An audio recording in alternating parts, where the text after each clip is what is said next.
Welcome to the American Society of Hematology meeting here in San Francisco, 2014. I'm John Gribben from Barts Cancer Institute. I'm joined by my good friend Andre Goy from Hackensack in New Jersey. And we're here to talk today about mantle cell lymphoma. Always a problem disease that has all the worst characteristics of both being more aggressive and less treatable, but a lot new happening in this era. So what do you view as the kind of major challenges in how you handle your patients with mantle cell lymphoma? You're right, mantle cell lymphoma, John, is actually a challenging disease and has generated interest both from the physician and the patient community to be more creative. So we have made a lot of progress over the last 2 decades and have clearly improved the survival of mantle cell lymphoma.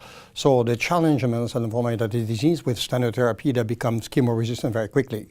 So over the years, we have still significantly shown that high-dose therapy upfront, consolidation, or dose-intensive strategy with the cytarabine-containing regimen and rituximab brings into much longer PFS in excess of 5 years, and achieving a CR early in this patient population that can tolerate this therapy translates into better outcome.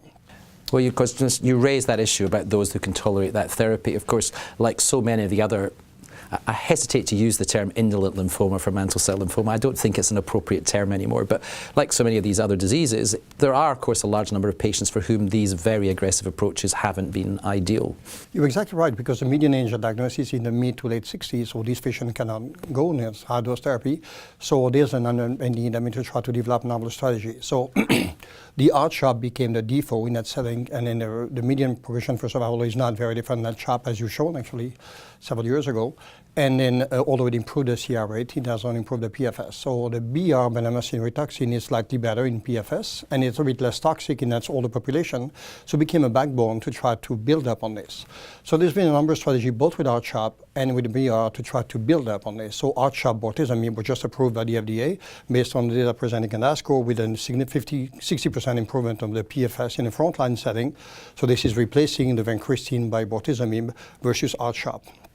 So this is only an interesting option, and bendamustine rituximab also, because it's less toxic in the short term, it has also provided a platform to try to build up on this. So it's being looked at actually at ECOG in combination with bortezomib and other biological agents in terms of maintenance. Sure. Now, of course, you raised this issue about the emergence of resistance that occurs in this. So it's really exciting news, isn't it, that we have many more drugs that are being studied and are becoming approved for use, not just in clinical trials, but in routine clinical practice for our patients with mantle cell lymphoma.